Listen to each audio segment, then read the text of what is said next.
Luke chapter 14, New King James Version. Now it happened, as he went into the house of one of the rulers of the Pharisees to eat bread on the Sabbath, that they watched him closely. And behold, there was a certain man before him who had dropsy. And Jesus answered and spoke to the lawyers and the Pharisees, saying, Is it lawful to heal on the Sabbath? But they kept silent. And he took him and healed him and let him go.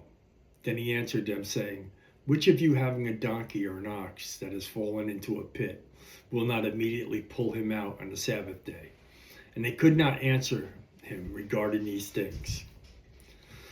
So he told a parable to those who were invited, when he noted how close to the best places, saying to them, When you are invited by anyone to a wedding feast, do not sit down in the best place, lest one more honorable than you be invited by him. And he who invited you and him come and say to you, Give place to this man, and then you begin with shame to take the lowest place.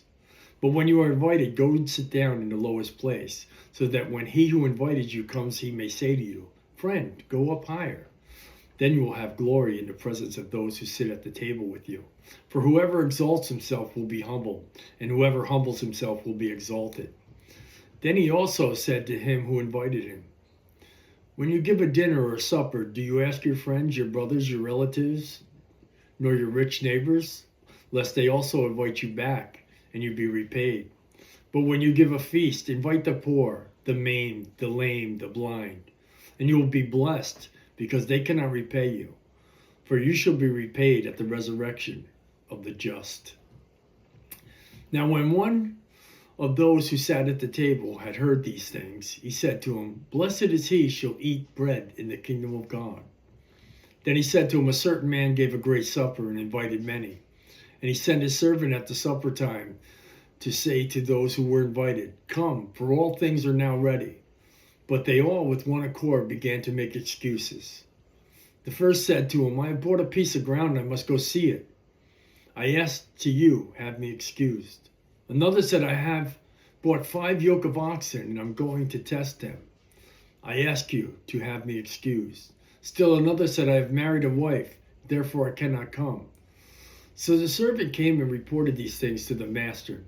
Then the master of the house, being angry, said to his servant, Go quickly into the streets and the lanes of the city, and bring in here the poor, and the maimed, and the lame, and the blind.